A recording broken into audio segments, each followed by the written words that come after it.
Have you ever pulled into a store parking lot and thought, wow, did they build this for Black Friday in 1997 and never change it? Well, buckle up. The reason might surprise you. In the United States, cities require developers to build a minimum number of parking spaces for basically every building. New restaurant? Boom, 30 parking spaces. Small apartment building? Guess what? Build 2 spaces per unit. Cat cafe? Doesn't matter, 10 spots. For the cats, probably. And here's the wild part: these numbers aren't based on actual demand. They often come from old studies that basically went, well, we counted parking one Saturday at the mall, so that should apply everywhere forever. Minimum parking requirements are rules that say you must build this many parking spaces because we said so. It doesn't matter if the building is next to a bus stop, or if people walk, or if the business literally just doesn't need that many spaces. Nope, build the parking. Build all the parking. Cities basically assume everyone travels in giant caravans, one person to a car. Back in the 1950s and 60s, America fell in love with cars. Hard. People were driving everywhere: work, home, diners, sock hops, whatever those are. Cities worried about cars clogging the streets, so they thought, let's just make every building provide its own personal mega parking lot. It was kind of like giving every kid in class their own gallon of glue, so no one would have to share. Now, decades later, minimum parking requirements cause some, let's say, plot twists.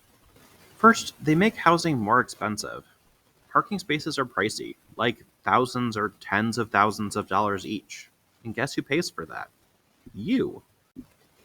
Even if you don't own a car, even if you bike, even if you're a goldfish, you're still paying for it.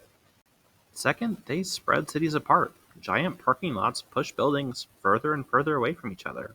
Suddenly, walking to the store feels like a survival challenge on Man vs. Wild. Third, they encourage more driving. If parking is everywhere and it's free, people drive more.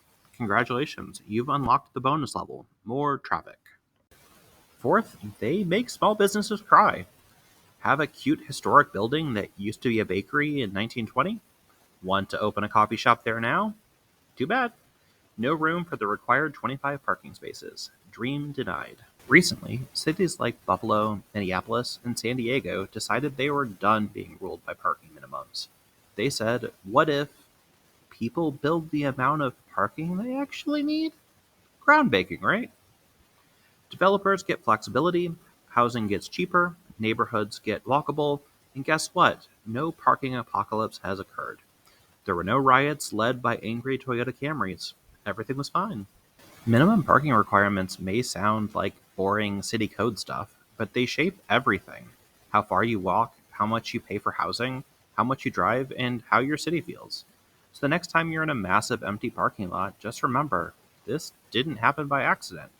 It happened by requirement. And maybe, just maybe, we plan our cities a little smarter.